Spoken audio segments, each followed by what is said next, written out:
Salam dəyərli şagirdlər, bugünkü dərsimizin mövzusu materiklərin bioehtiyatlarıdır. Biz bugünkü dərsdə sizinlə şimal materiklərinin və cənub materiklərinin bioehtiyatlarını öyrənməliyik. Bunun üçün gəlin bərabər bugün materiklərin bioehtiyatlarını öyrənərkən hansı bilik və bacarıqları əldə edəcəyik, bərabər tanış olaq. Bunlara bioehtiyat anlayışını izah etmək, Avrasiya və Şimali Amerika materikinin müxtəlif təbii zonalarda becərilən kənd təsərrüfatı bitkilərinə misallar göstərmək bacarıqları olacaqdır. Burada bizə şimal materiklərinin təbii ehtiyatları əks olunan xəritədən fraqmentlər təqdim edilmişdir. Bu xəritədə biz Avrasiya materiki ilə Şimali Amerika materikini görürük. Buna başlamadan əvvəl mən istəyərdim ki, sizə bir xatırlatma edim. Nə üçün biz şimal materikləri və cənub materikləri deyə iki hissəyə ayırırıq? Bunun səbəbi var. Şimal materikləri şimal yarımkürəsində yerləşən Şimali Amerika və Avrasiya materiki daxildir. Cənub materiklərinə isə cənub yarımkürəsində yerləşən Cənubi Amerika, Afrika, Avstraliya və Antarktida materikləri daxildir. Materiklərin bioehtiyatları deyəndə biz nəyi başa düşməliyik? İnsanların istifadəsi üçün lazım olan bitki və canlı aləminə bioehtiyatlar deyilir. Bioehtiyatlar yer kürəsində materiklərə görə müxtəlif paylanmışdır. Bunların içərisində bitki və canlı aləm deyəndə bitkilərə meşələrdə oduncaq tədarükü üçün meşə ağaclarının, bitkilər və yaxud da ki, kollardan əldə olunan meyvə və gilə meyvələri və yaxud da ki, müxtəlif müalicə məqsədi ilə istifadə olunan bitkilər buraya aid edilir. Eyni zamanda xəzdərili heyvanlar və balıqçılıq da canlıların canlı ehtiyatlarına aid edilməkdədir. Canlıların yer kürəsində müxtəlifliyi və onların təbii zonalara görə yayılması isə sözsüz ki, bir neçə səbəbdən asılıdır. Bunların içərisində biz əsasən qeyd etməliyik ki, ən çox mənimsənilmiş ərazilərə Şərqi Asiyanı, Cənubi Asiyanı, Qərbi Avropanı və Şimali Amerikada xüsusilə mərkəzi düzənlikləri və Atlantik sahili əraziləri biz aid edə bilərik. Bunun da səbəbi odur ki, bu ərazilərin relyef şəraiti mənimsəmək üçün çox əlverişlidir, iqlim şəraiti çox əlverişlidir.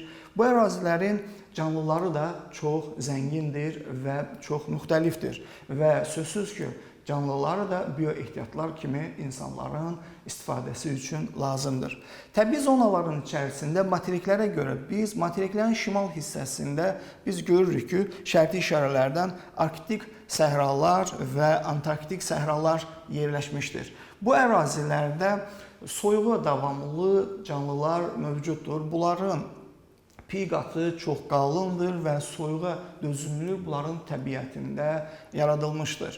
Daha sonraki ərazilərdə tundra və meşə tundra zonası gəlməkdədir. Tundra və meşə tundra Avropada nazik bir zolaq əmələ gətirdiyi halda Asiyaya doğru getdikcə bunların sahəsi genişlənməkdədir. Şimali Amerikada isə Arktik səhralar, materikin şimal hissəsində, xüsusilə Kanada Arktika arxipelaqı, tundra isə, meşə tundra isə materikin şimal hissəsində geniş zolaq əmələ gətirmişdir. Görəcəyimiz kimi, materikin şimalında Arktik səhralar ilə tundra və meşə tundra hər iki materikdə zolaq əmələ gətirir. Eyni zamanda biz tayqanın da zolaq əmələ gətirdiyinin şahidi ola bilərik. Lakin daha sonraki təbii zonaları biz görürük ki, burada qarışıq meşələr, meşə çöllər və dəyişkən rütubətli meşələr materiklərdə tam zolaq əmələ gətirmir. Şimali Amerikada bu meridional istiqamətdə uzanmışdır.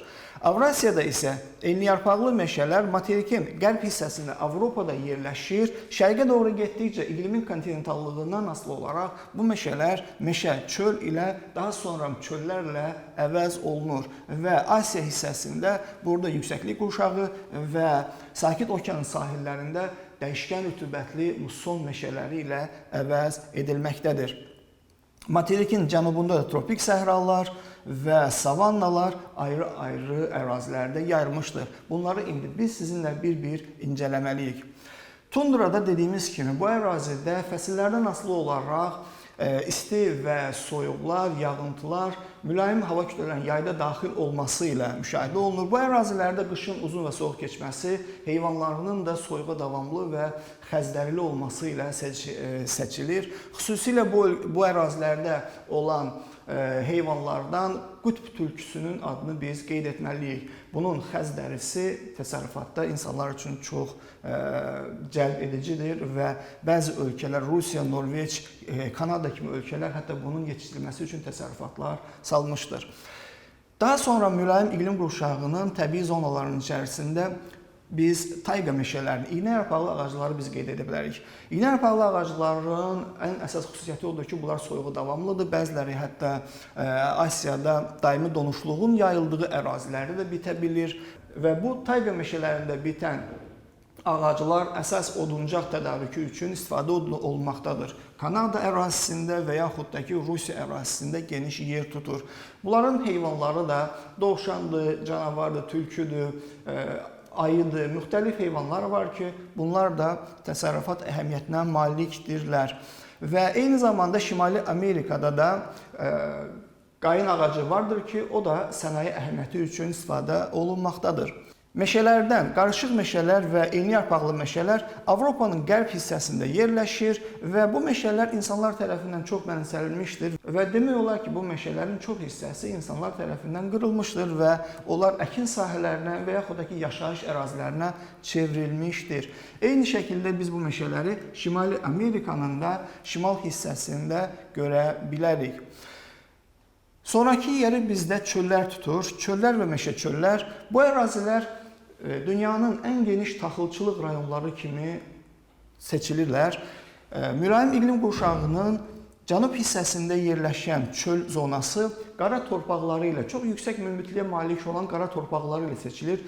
Düzənlik, relyef, əlverişli iqlim şəraiti bu torpaqların mənimsənilməsi üçün çox vacib rol oynamışdır. Və hal-hazırda bu ərazilərdə Qazaxıstan, Çin, Rusiyanın cənub hissəsi, Ukrayna, Şimali Amerikada, Kanada və ABŞ bu ərazilərdə taxıl yetişdirirlər. Xüsusilə Şimali Amerikanın çöllərinə prairie deyilir, Avrasiyada isə steppe deyilir.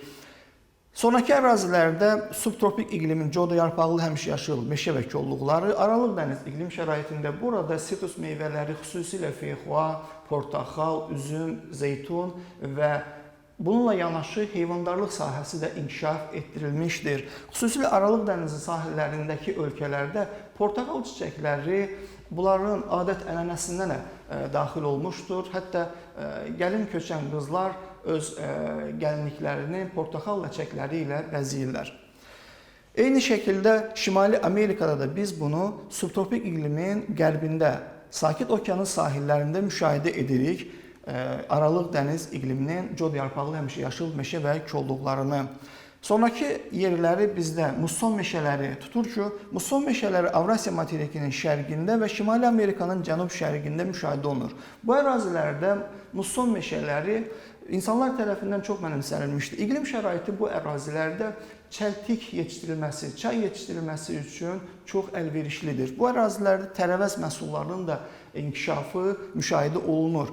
Xüsusilə dağ yamaclarının teraslaşdırılması nəticəsində bu ərazilər geniş çəltikçilik regionları kimi seçilməkdədir. Çəltiyin yetişməsi üçün də isti və rütubətli iqlim vacib amildir. Nəzərə alsaq ki, bura mussondur. Fəsillərdən asılı olaraq burada çəltikçiliyin inkişafı da öz təsirini göstərir. Savanna və seyrək meşələr Avrasiya materikinin cənubunda, Hindistan yarımadası, Hinçin yarımadasında geniş yer tutur. Şimali Amerikada isə o çox az yer tutmaqdadır. Bu təbii zonada burada mənimsənilmiş ərazilərdəndir və növbəti təbii zonamız ekvatorial meşələr. Ekvatorial meşələr Avrasiya materikində Şri Lankanın cənub hissəsi, Cənubi-Şərqi Asiyada Hinçin yarımadası, Zond arxipelaqı, Filippinin bir hissəsində yayılmışdır. Ekvatorial meşələr Avrasiya materikində hədsiz dərəcədə mənimsənilmişdir. Bu meşələr demək olar ki, qırılıb tamamilə məhv olur. Onların ərazisində plantasiyalar əkilir, xüsusilə burada biz Cənubi Amerikadan getirilmiş hevea ağacını kauçuk, təbii kauçukun alınmasında istifadə olunur. Malayziya dünyada burada birinci yer tutmaqdadır. Şimali Amerika materikində isə ekvatorial meşələr mövcud deyil. İndi isə gəlin sizinlə bərabər qeyd etdiyimiz bitkilərə aid nümunələrə baxaq. Burada jenşen bitkisi təqdim olunmuşdur. Jenşen bitkisi Çin və Rusiyanın Sibir hissəsində yetişdirilir. Bu bitki təkcə görünüşünə görə insan üçün vacib bir bitki adlandırılmır. Yəni bunu həyat kökü adlandırmaqlarının səbəbi bu bitki insanlar tərəfindən təbabətdə çox geniş istifadə olunması ilə bağlıdır. Burada isə biz portaxal bitkisini və onun meyvəsini görürük. Qeyd etdiyimiz kimi Aralıq dəniz iqlim tipinin codyarpaqlı həmişəyaşıl meşələrin bitkisidir. Üzüm, portaxal, sitrus meyvələri. Burada isə siz çəltik əkinlərini görürsünüz. Onu qeyd edək ki, çəltik əkinləri hal-hazırda dünyanın ən inkişaf etmiş ölkələrindən olan Yaponiyada belə, Çində və Cənubi-Şərqi Asiya ölkələrindən Taylandda belə geniş əl əməyindən istifadə olunan bir bitkiçilik növüdür. Hal-hazırda da o əl əməyinə ehtiyac duyur. Dağ terraslarında çay plantasiyaları burada təqdim edilmişdir.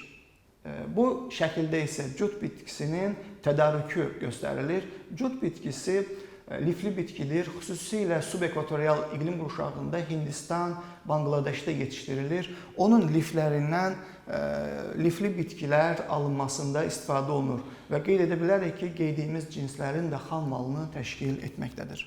Gəlin bərabər suallara cavab tapaq. Şimal Buzlu Okeanından Aralıq dənizinə qədər Avropada hansı təbii zonalar yayılmışdır?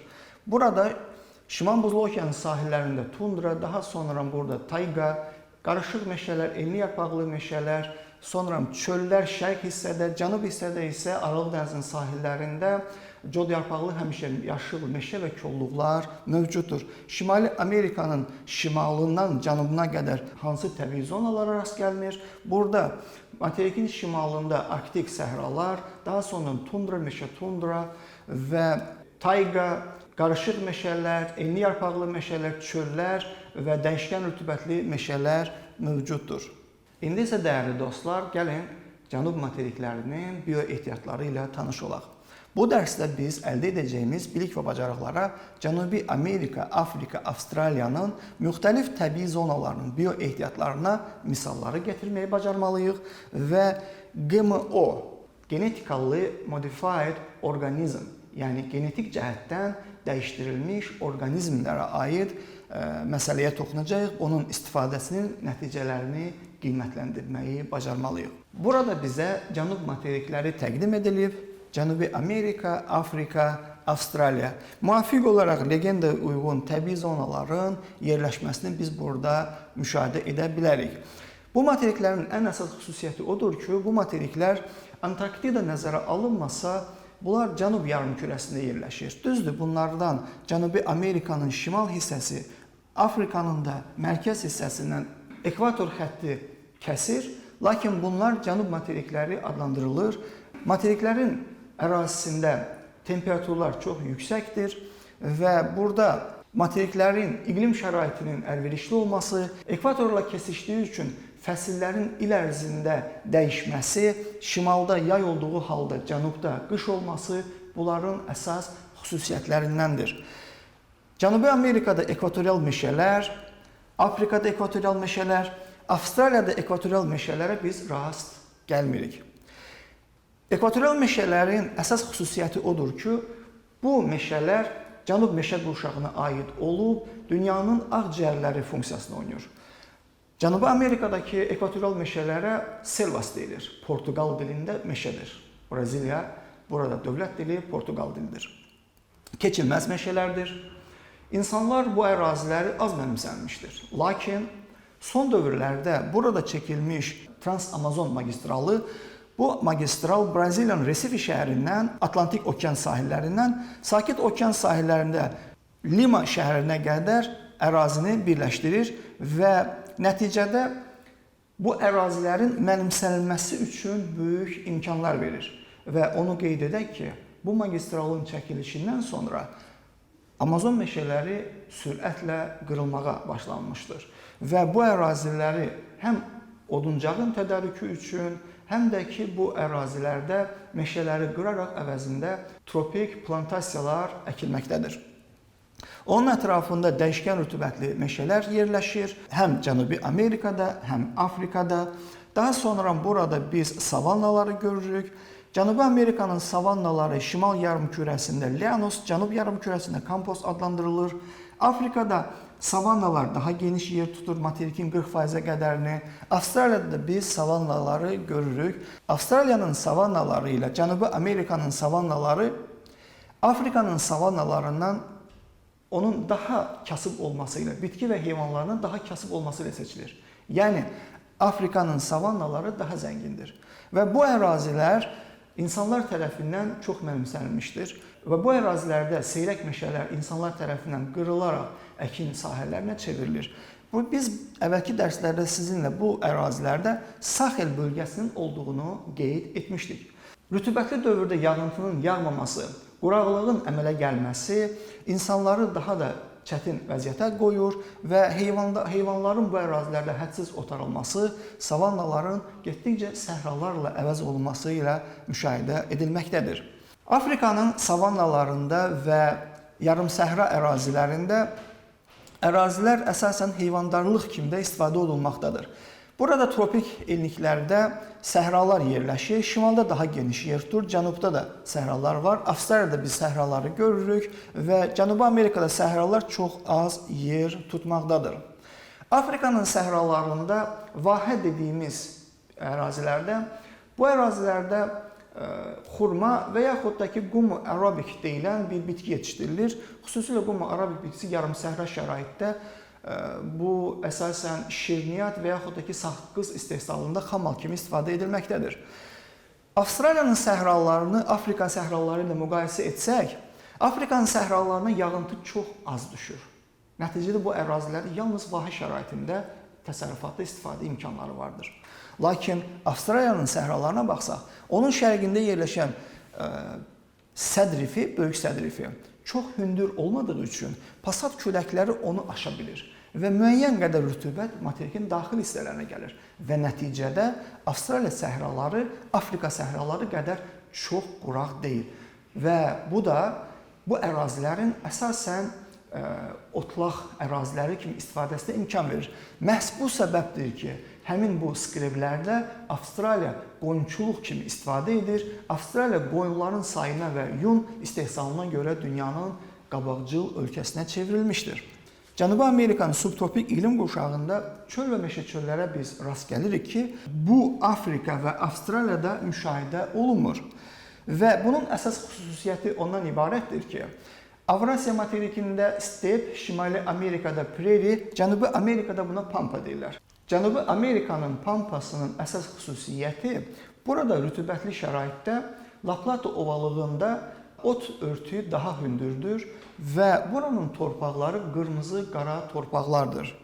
Xüsusilə bu ərazilər həm əkinçilikdə taxıl əkinləri, qarğıdalı və yem bazasının geniş olması ilə yanaşı Argentinanın heyvandarlığının da inkişafına səbəb olmuşdur. Növbəti təbii zonamız subtropik iqlim qurşağının cod yarpaqlı həmişəyaşıl meşə və kolluqlarıdır. Materikin subtropik iqlim qurşağının qərbində yerləşir. Afrikanın həm cənub, həm şimal hissəsində, Avstraliyanın da cənub-qərb və cənub-şərq hissələrində yerləşmişdir. Materikin ərazisində digər təbii zonalardan mülayim iqlimə məxsus enliyarpaqlı və qarışıq meşələr yalnız Avstraliyanın Tasman adası və Yeni Zelandiyada müşahidə olunmaqdadır. Burada isə dəyərli şagirdlər Amazon meşələrindən çəkilmiş Trans-Amazon magistralını biz görürük. Bu magistralın çəkilişi ilə ekvatorial meşələr kütləvi şəkildə məhv olmağa başlanmışdır. Bu magistralın da özünün müxtəlif problemləri var. İntensiv yağan leysan yağışları yolların kənarlarında sürüşmələrə gətirib çıxarır. Gördüyünüz burada Braziliya qozu Tərkibindəki zulalların zənginliyinə görə onu əti əvəz edən bitki də adlandırırlar. Qovun ağacı, papaya burada təqdim edilmişdir. İkinci Dünya Müharibəsindən sonra dünyada sülhün bərqərar olması üçün Birləşmiş Millətlər Təşkilatı təşkil olundu. Bu təşkilatın əsas missiyası dünyada sülhü bərqərar etməkdir. Sülhün bərqərar olması ilə dünya əhalisinin sürətli artımı müşahidə olunur. Bu xüsusilə inkişafda olan, əhalisinin sayı çox olan Çin, Hindistan, Cənubi-Şərqi Asiyanın bəzi ölkələri, Afrikadakı ölkələr və Cənubi Amerikadakı ölkələrdə, Braziliya, Argentina və eyni zamanda Şimali Amerikadakı Meksika kimi ölkələrdə əhalinin ərzağa olan tələbatının çatışmamazlığı ilə müşahidə olunmuşdur. Və 70-ci illərdə BMT-nin yeni bir planı hazırlanır. İnsanları ərzaqla təmin etmək üçün. FAO təşkilatı bu istiqamətdə müəyyən işlər görür. Lakin ölkələrə ərzaq təmin etməyi bu problemin həllində çıxış rolu oynamır. Bu ölkələrin ərzağa olan təminatını ödəmək üçün özlərinin istehsalatını artırmaqdır. 70-ci illərdə yaşıl inqilab həyata keçirilir. Yaşıl inqilabın əsas məqsədi ekstensiv kənd təsərrüfatından intensiv təsərrüfata keçiddir və daha sonraki illərdə genetika mühəndisliyinin kənd təsərrüfatına tətbiqi qeyd olunur. Bunun xüsusilə bəzi ziyanvericilərə qarşı dözümlü bitki sortlarının yetişdirilməsi, yüksək məhsuldarlığı ilə seçilən bitki və heyvan sortlarının inkişaf edilməsində biz görürük.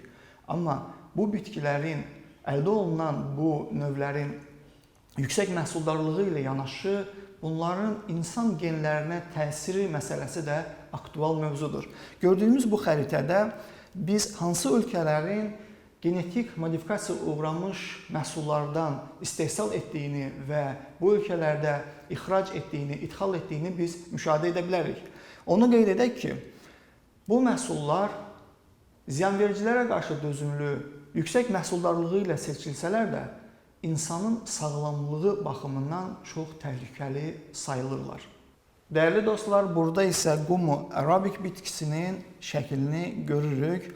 Avstraliyanın Merinos cinsli qoyunu burada təqdim edilmişdir. Dərsimizin sonunda sizə belə bir tapşırıq verirəm. Materiklərə uyğun olaraq təbii zonaları uyğunlaşdırmaq.